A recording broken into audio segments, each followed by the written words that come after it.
when we break down the types of reporting channels that employees are using for different kinds of issues, what we find is that on average, an employee is 6 times more likely to go to their manager than to use a hotline. And we've done ourselves a little bit of a disservice by calling them hotlines in particular parts of the world, because that has a very negative connotation. So in Europe, if we cut our data in the EU-based employees are 22 times more likely to go to their manager than to call a hotline. Because again, hotlines and whistleblowing and all those kinds of terms have particular historical connotations in that part of the world that really are counterproductive to encouraging their use. So 2 things from a technology perspective. One is making it as easy as possible for that manager who gets that walk-in or that phone call from an employee to tell the right people, because one of the challenges is, if you look at the satisfaction data, an employee will raise a concern with their manager, and then we ask that employee, how satisfied were you with the process? And about half of the employees that raise a concern with their manager were not satisfied with the process at all, because they didn't feel like anything happened.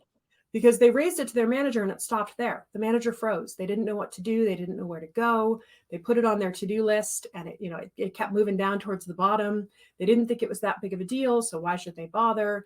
I raised a concern about, to go back to my hypothetical scenario, Karen, you're the highest performing salesperson in the region, so the manager's not going to mess with you because you're really critical to the manager hitting their metrics. So I'm sure whatever it was that you were doing at dinner with the key competitor was totally fine and was not you guys fixing prices at all, right?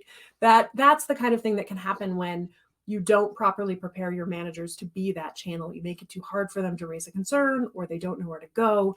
They're unlikely to actually, speak up and use that particular, get the information to a place where the company can do something with it. The other thing I'll say about the tech in particular is if you look at the interest level of the youngest generation of workers in particular, they want app-based reporting, right? They want something where I can, really easily on my phone. These are digital natives. They don't want to pick up a phone. They don't want to talk to somebody in a call center, somewhere in the world about their issue. They want to do a quick little voice note and put it in an app and send it to where it needs to go. And so I think in the next couple of years, we're really going to see the app-based piece of things switch the paradigm from a reporting perspective. But at the end of the day, if we go back to that, why do people not raise their hand in the first place conversation, making sure that managers are creating an environment where employees feel comfortable using their voice, they're psychologically safe to speak up, is the most important thing for us to do. So the tech's great. We're going to make it easier for people to raise their hand. But if I'm still nervous that I'm going to be retaliated against for bringing you information, I'm not going to do it, right? I'm not going to take that risk. I love that phrasing of, this particular person is a risk taker. It is a risk to raise your hand and say, I think this is going on. I don't know this is right. I didn't like this.